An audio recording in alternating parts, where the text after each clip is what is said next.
So, what's interesting here is how Nick tells us that he feels that the right wing is a place that one can bring their ideas and that those ideas can be debated.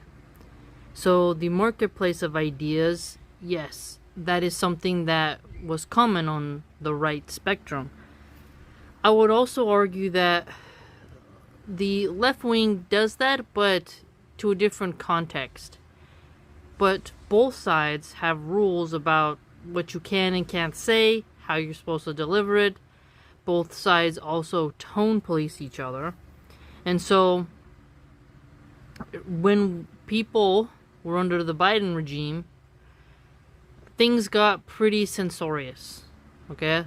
And now we can see that it's also censorious. So, in America, open exchange of ideas sounds good on paper, but it really just isn't the case. And the more I've been just documenting the secular liberal atheists, the more I'm seeing the behavior of MAGA online after the Charlie Kirk assassination fallout, we really can see that they're not too different from each other, and both can get triggered. And so we can push for this sort of open conversation and whatnot, but at the end of the day, I have to ask myself, who's really about that and who isn't?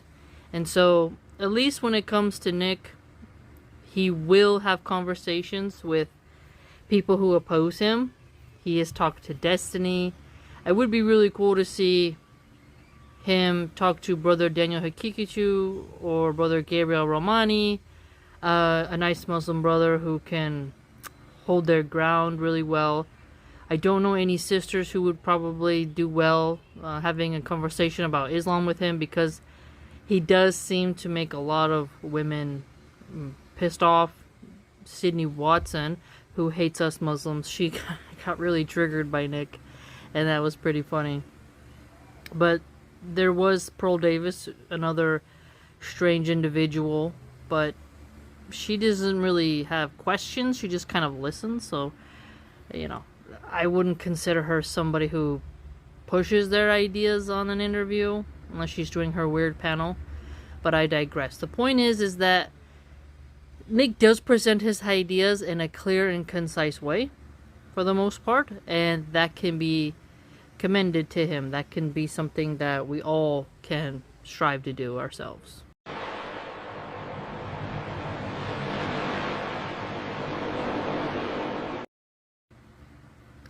Now, he mentioned as well here that immigration is changing the country, and yeah, you're gonna get change no matter what. I think it's just startling some people because of the flow, but the irony that so many people have talked about is you can't sit here and destroy people's economies, their homes, and then expect them just to stay there.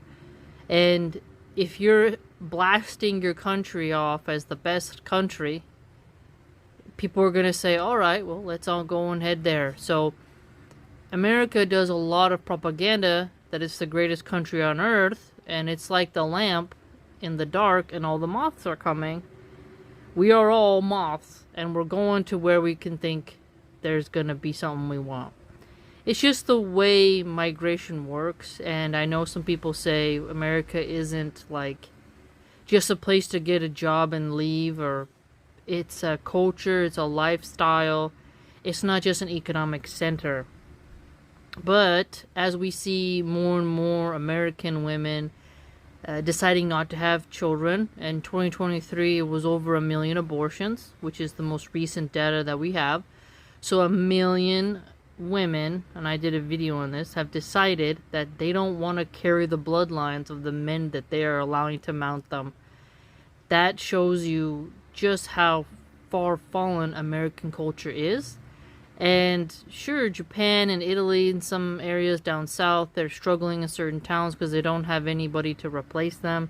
Some people have argued that countries will just have to learn to get along without as many people, but others realize you can't have robots everywhere.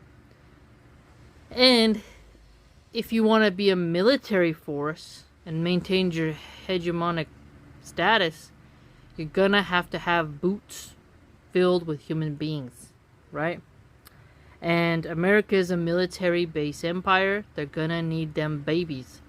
And, well, when you have people just murking their offspring left and right, you're gonna need immigrants. And that means those people are gonna come with fresh ideas. Obviously, there's gonna be bad traits, but we also have to examine how there's bad things in our own culture that are gonna rub off on them. And I think once you have an honest conversation about what do the nativists bring that's bad, what do immigrants bring that's bad, what do they bring that's good, and what is good about the nativist culture in some aspects, then I think you can have more knowledge exchange between minds. Because right now, the bigotry, it's not really working. But at least Nick is saying what he feels is the most important topics to him, and then this is allowing us to have larger conversations. Now, at this point, he's getting into the spicy stuff, which is his takes on relationships, and he contends that it is immoral to race mix. Now, I do recall in his conversation with Candace Owens, he kind of used a theologian's quote in a different context than what it was intended for. But we must understand that biblically speaking and Islamically speaking, race mixing isn't bad. You know, it's not a sin. And I understand that he wants to have children who look like him, like where he can perceive a bit of his reflection upon that child and how that must feel from his perspective. As a woman, it's different for me because I grow my baby and I nurse them in my breast, and I suffer with contractions and C-section recovery, and that's your baby, right? So I think for us women, we have to really examine why some men think this way. And the irony isn't lost on me because I like Mexicans. I always have. If Mexicans didn't intermarry within their own race, then there wouldn't be a pure-blooded Mexican for me to marry. So, I understand that irony, you know. My husband is indigenous. He is Mayan Mexican. So from the Yucatan Peninsula, he's like basically the Native American of Mexico. You know how we have them in America, Canada has some left. You get the point. But if his family didn't keep it within racial lines, then I wouldn't have him, and I wouldn't really have what I like. But for me, I never was attracted to my own kind, my own ethnicity, which I'm Italian and Cherokee. I'd be attracted to the Cherokees because of their, jawbones, the larger forehead, square more face. But Italians, not so much, and I've never had a relationship with a white person, and I've only ever pursued Latinos, the few that I have pursued. But the point I'm trying to make is that for me, from the female perspective, for me, I don't see the big issue with race mixing. And I have brothers and sisters who are mixed with black, and one of my sisters is mixed with Cuban. And then, so to me, I just see that's just the way things are now, and we're a planet where global travel is the norm now, so people are gonna see different types of beauty. They're gonna see different types of attractiveness. And that's just how it's gonna go. And there are gonna be white women who want to race mix. I know Nick sees that as like a bad thing. I follow a lot of what the groupers say, and they as well are white supremacists. They say they're not, but they are. And I do recall when Nick had a crazy person show up to his home, the body cam footage of the police officer was available online, and I watched it, and the cop asked him, are you a white supremacist? Like, oh, we heard that you're a white supremacist, something like that, the officer says, and Nick says, no, I'm part Mexican, or I'm Mexican, something like that. So he denied his white identity when convenient and denied the white supremacist label, but when everything's back to normal, he, like on this podcast, he's not in favor of interracial stuff. And I do recall Nick saying in one of his shows, because I do watch his show, that he would want, before he was feuding with Candace Owens, he said he would want a smart, what he called a smart black, part lover wife, but he's gotta not do it. He's gotta take one for the team and keep these kids whiter. I'm butchering it because it was so long ago. But he also mentioned he'd want a Japanese woman, and that he did like a bento box bit, and then how white women always are making baby carrots, and he doesn't want to eat baby carrots anymore. And he would like to have an Asian wife who's going to make him a bento box. Which is funny to me, because I know what he's talking about, and I love to cook, and so I do think it's important for a woman to make a vast variety of menu options for her husband, so I thought that was funny. He does have some good jokes. I really wish he wasn't so harsh on us Muslims, and he didn't misconstrue some of our foundational principles, but I will grant it that he does have a spicy way of talking, and that he has his own unique style, and may Allah subhanahu wa ta'ala guide him to Islam. But for us Muslims, it's clear race mixing is totally halal, but at least he is able to stand behind some of his ideas, but he is a product of race mixing, so I always found that kind of odd. But if he wants a woman who's more on the pale side, he's allowed to have his preferences, as long as he doesn't try to make it illegal, right? And I have had there was one female troll not too long ago who said it should be illegal. We should be put in prison for race mixing. I haven't seen her comment after a while, but I did make a post after she wrote that, just saying that a lot of the women who virtue signal like they're Peckerwoods, that they're like skinhead lovers, you often catch them later on once they leave that gang. They do like interracial dating. So sometimes it's just the girls who pretend to be white supremacists, my opinion, are doing that to catch the alpha male. I know it's a cringe word to say, but in the group that they are in, they're saying they're racist and bigots because they want to get the best guy in their group, and they have like simps around them. And a good example of this is Pearl. Before she kind of gave up on winning the Groypers, she tried to say like, why is it bad to have white pride and all this stuff, and I archived that on my blog.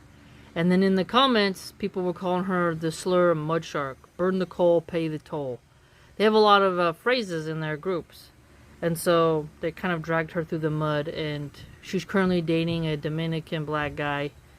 I forget his name, but I have it archived as well. And Claudio something, he has a Twitter channel, a Twitter page. But the point is that Lily Gaddis, for one, and then they found out her baby's mixed race, and then she tried to deny it.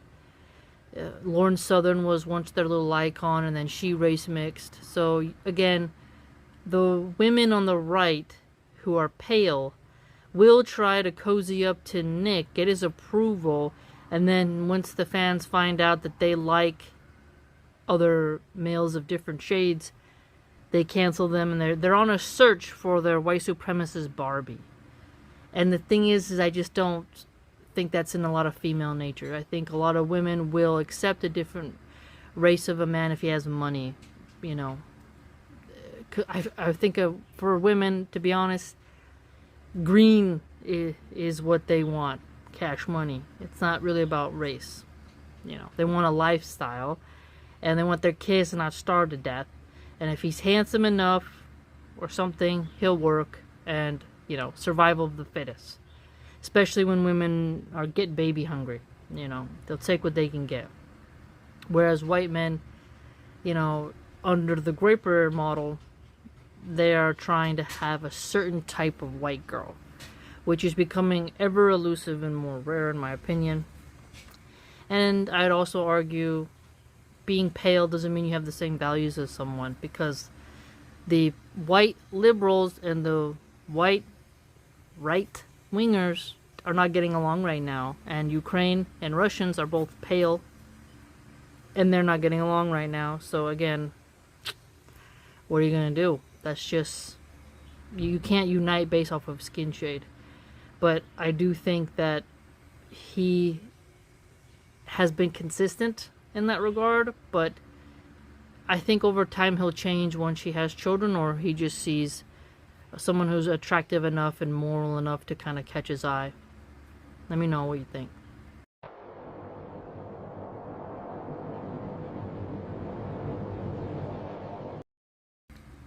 Now in this clip he talks about his cancellation and his deplatforming, and that's pretty intense.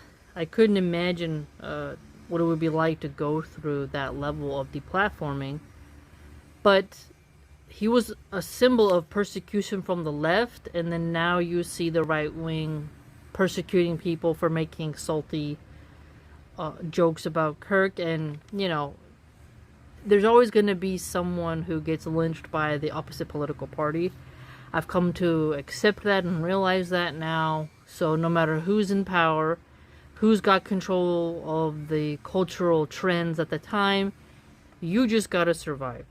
But he mentions how he's been betrayed, secretly recorded, and how blacklisting works. And I related a lot to that because people found so many reasons to boycott me and wrote fake things about me. So I resonated with that. Because when people want to try to cancel you and you're like, you know, this isn't fair, you gotta survive. And Nick, he has beat his enemies in that regard.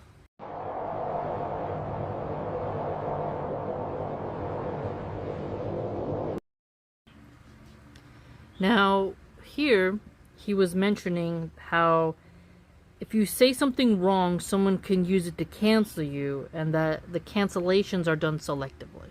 And I thought that was quite true, because selective cancellation and selective rule application confuses so many. This is why when Destiny got demonetized and he got banned on Twitch, I believe, this has caused him quite a problem. He was demonetized on YouTube, banned on Twitch, and Elon Musk helped to do that, when the whole point of Elon Musk getting X, he had a post, if you look up, that he would say that he would pay legal fees of anyone who got canceled because they like something on the platform.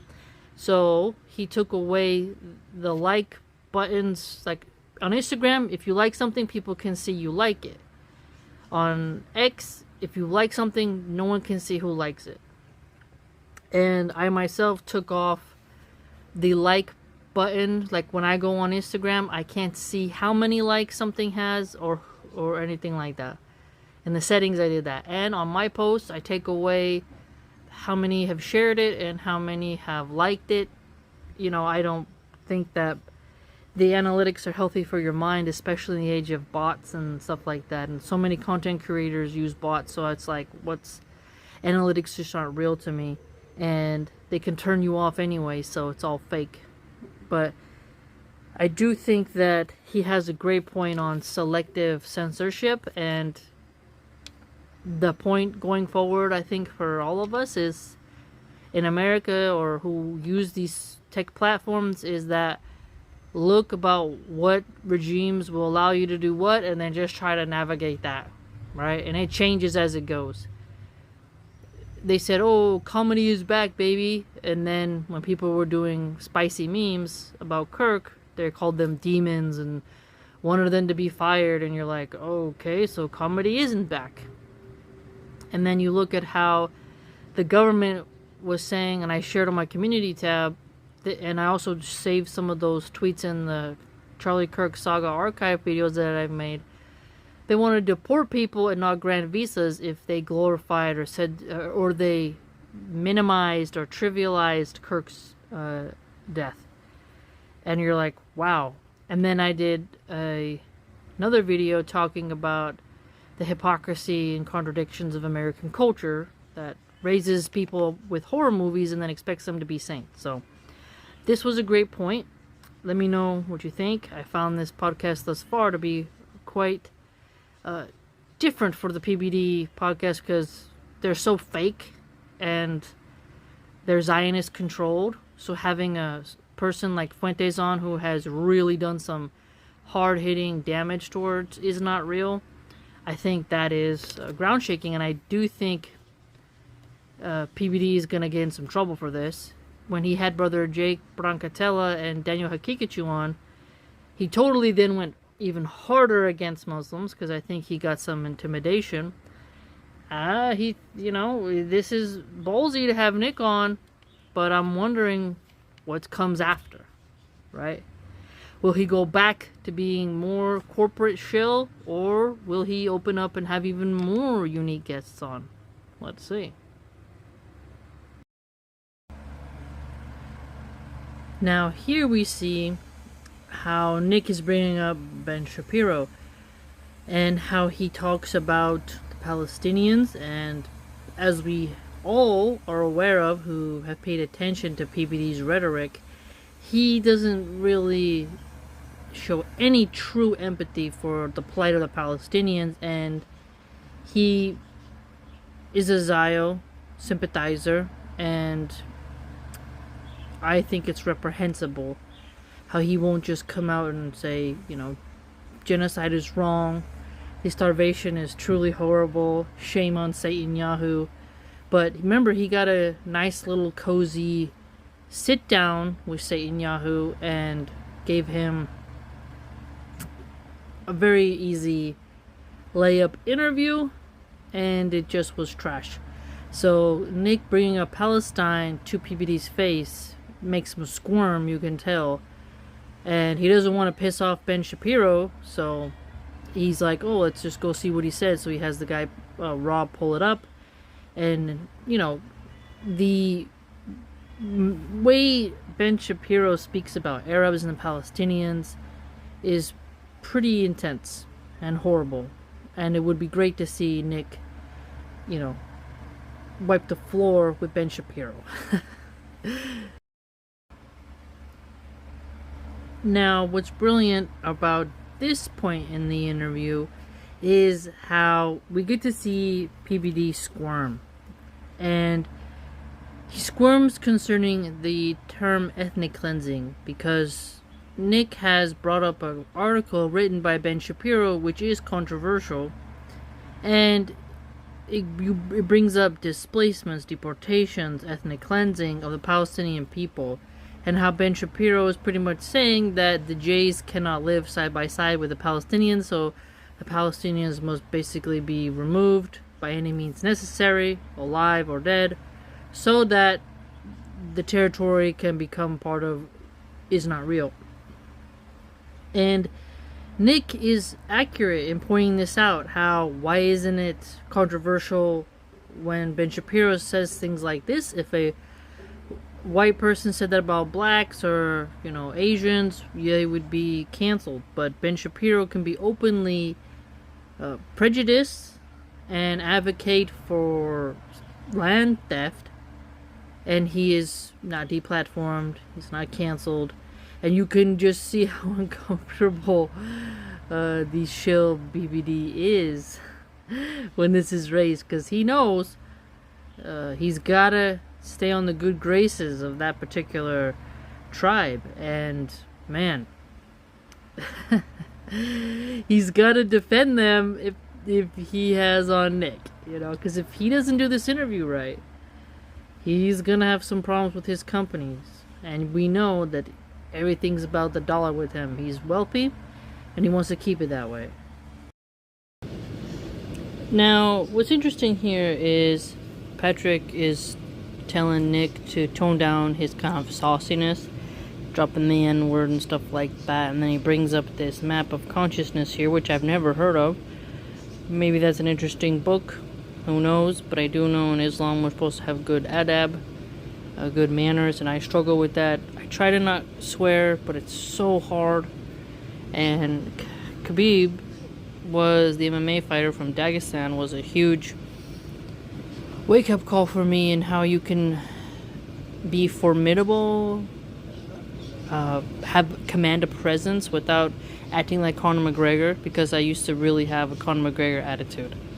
And it's really difficult, quite difficult to move past that. American conditioning, the vulgarity, it gets ingrained in us. And I felt a little bit like I was in Nick's shoes at this point, because it's very difficult. I can't emphasize that enough. How you have to rewire your brain to communicate without curse words, especially when curse words are funny, punchy, potent, and direct and blunt, and they sting. So it's quite difficult to erase that.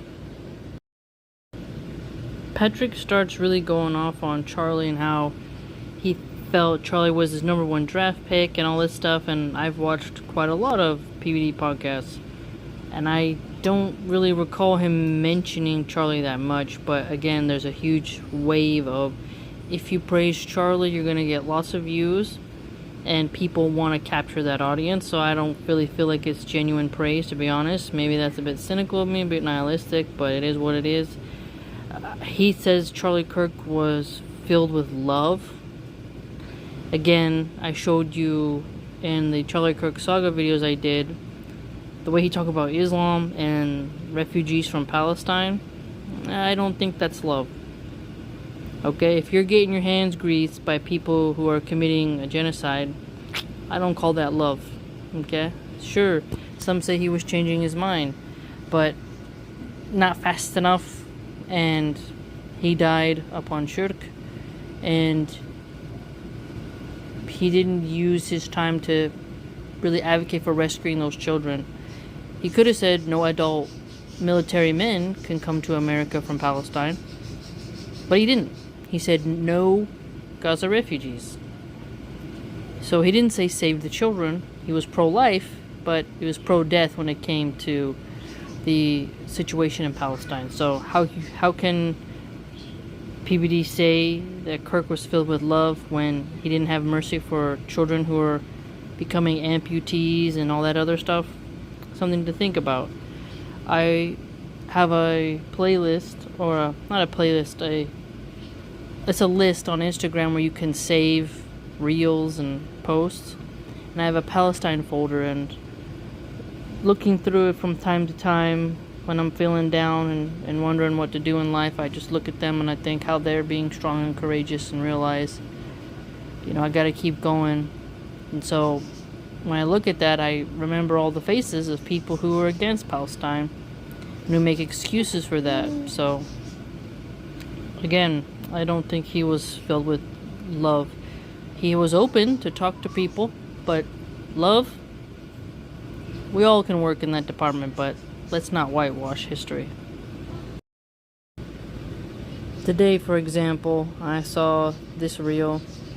That little boy with his little bear makes me think of my children with their stuffies when they sleep, and he's got sandals on. Look at the ground, his little dusty feet, fear in his eyes. I can't imagine the helplessness his mom must feel, and how we all want our children to be safe. And Charlie Kirk said no refugees, and this is the face he's saying no to. So Patrick Bet-David, I don't believe you when you say you think he was full of love, unless you love, those who don't show mercy towards helpless children. PBD was quick to mention that Nick doesn't think it is not real. Isn't that something? Yeah, I don't know if you picked up on that, but he was like, like there's this struggle where it's like, Hey everyone, the one who usually calls out Is Not Real's conspiracies and actions and crimes, all that jazz, doesn't think they had any involvement in the Charlie Kirk assassination. You know, he made sure to mention that, which almost sounds like a flag waving, like, hey, everyone, just so you know, okay? Like, it's coming off as forced and very artificial. I wonder if he was taking his notes before the interview and was saying, I better make sure to mention this just in case.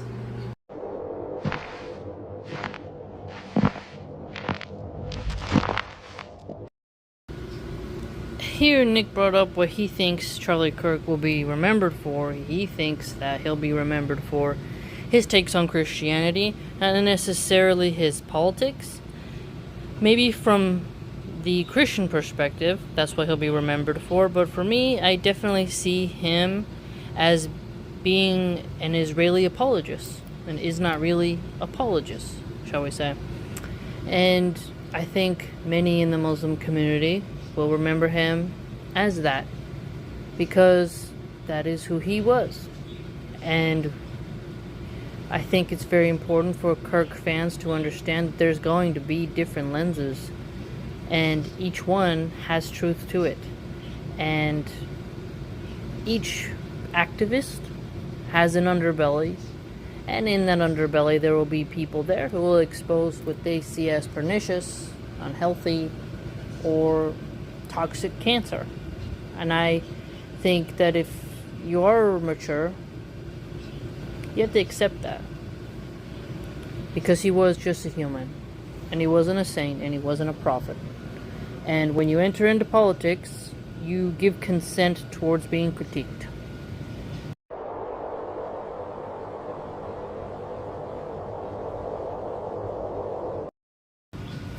Here, Nick pointed out how so many people were shocked at the death of Kirk, not just because it was gruesome, but because it reminded us of our finite nature, and we don't know how we will go or when we will go.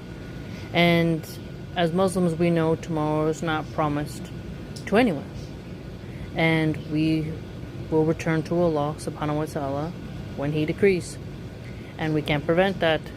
And so we need to focus on sending good deeds forth. And in times like this, I do think when society can get too fast-paced, too materialistic, and then something shocking happens that distorts our own algorithms, right? What we're used to, our own rhythms, it can remind us of our finite nature. And that's a good takeaway, because people plan and plan and plan, but Allah is the best of planners, and everything goes as Allah decrees. That's why we should always remember to say Inshallah, if Allah wills. Nick brings up something that I think about a lot, which is what really matters.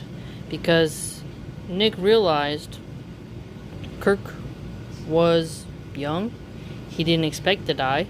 He was hoping to, go about his daily routine, and he's got money, he's got status, he's living the good life. And then all of a sudden, your maker decides, end of the line, punches your ticket. And this makes us all be more introspective on what really matters in my life. And there are quite a lot of people who are into work culture. I'm not saying that you shouldn't be diligent and grind, but there are far too many people who plan and plan and plan, and then they get lost to the point where they don't really see the moment in front of them.